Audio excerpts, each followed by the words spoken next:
Here's a statement of the fundamental theorem of calculus.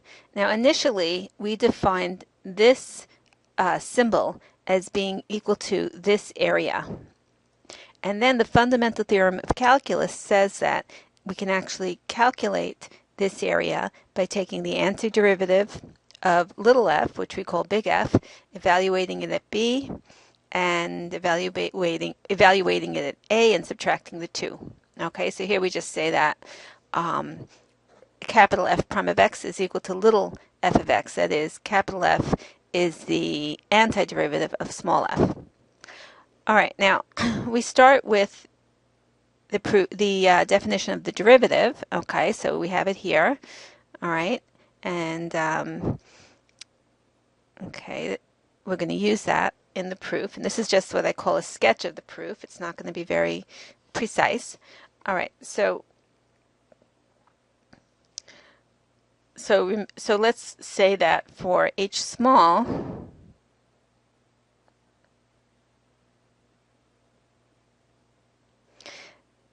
since the limit as h goes to 0 is equal to little f, we'll say that for h small, f of x plus h minus f of x over h is approximately equal to small f. All right, now let's first demonstrate the fundamental theorem on a piece of the area, a small piece of the area. All right, so we're redrawing that area picture. This is small f of x. Okay, let's say this is A, B, and let's just take a small slice of the area, a little rectangle. All right, let's say this is x1, and let's say this is x1 plus h, some small iteration, and let's call x1 plus h, let's call that x2. All right, so this distance here is h. Now, what's the height of this squared off rectangle?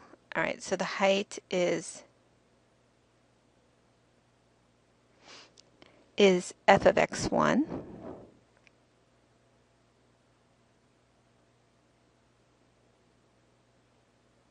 Okay, that's that height over there. And let's call this area, let's call it just this area here. Let's call it A1.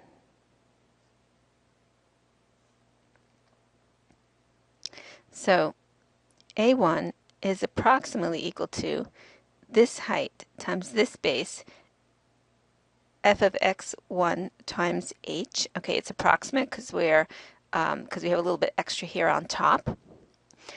All right, now we see what we wrote up here. So now we're going to jump to the antiderivative. This expression is approximately equal to this expression when x is equal to x1. So we're going to just substitute in. This is approximately equal to f of, let's say, x1 plus h minus f of x1 over h times h. So what we did was we replaced little f of x1 by this quotient coming from the derivative that's approximately equal to little f of x1, all right, when h is small.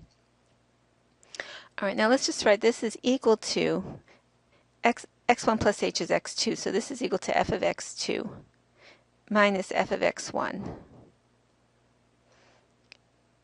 And h is equal to x2 minus x1. We can write it like that. So let's do that. Let's write it as x2 minus x1. Okay, these cancel. And look what we have. We have f of x2 minus uppercase f of x1. This is really the fundamental theorem. Okay, for this small rectangle, we showed that A1, this area, is approximately equal to the antiderivative evaluated at x2 minus the antiderivative evaluated at x1. That's really the fundamental theorem for this little rectangle over here. All right, so what do we do now? Now we want to demonstrate the fundamental theorem for the entire area under the curve y equal f of x from A to B.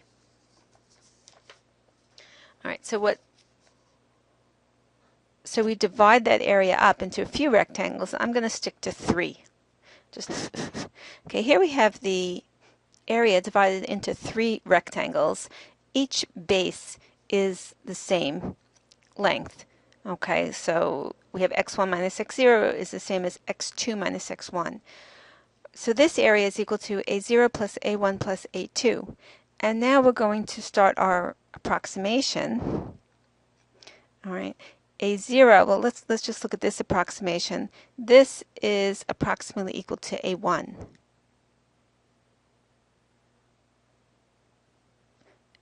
This middle area. So a1 is approximately the antiderivative at x2 minus the antiderivative at x1. So a0 is approximately the antiderivative at x1 minus the antiderivative at x0. So this is approximately f of x1 minus f of x0. And then a1, okay, we have that one up here, f of x2 minus f of x1. And then the last one, a2, that would be f of the right endpoint minus f of the left endpoint. Okay. All right, now look what happens. This is a nice sum because it simplifies a lot. Here we have f of x1, and here we have minus f of x1, so these cancel. And here we have f of x2, here we have minus f of x2, so these cancel. Okay, so look what's left. What's left is this, f of x3 minus f of x0. Okay, that's x3 is b, x0 is a. That's f of b minus f of a. And that's the fundamental theorem. Okay, a is equal to f of b minus f of a. All right, so that area is equal to this. Now, here we have this approximation. That's why it's a sketch of the proof. How do we get an exact equality? Well, we get an exact equality when the number of these slices goes to infinity. Okay, so here we have, let's say, only 3 slices. Okay, so when the number of slices goes to infinity, we get an exact equality, and that is the fundamental theorem. Just one little thing that I want to add. These rectangles actually do not have to be the same width at the bottom.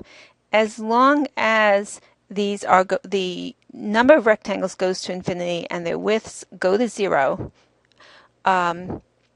you could start with rectangles of different widths and the same proof goes through.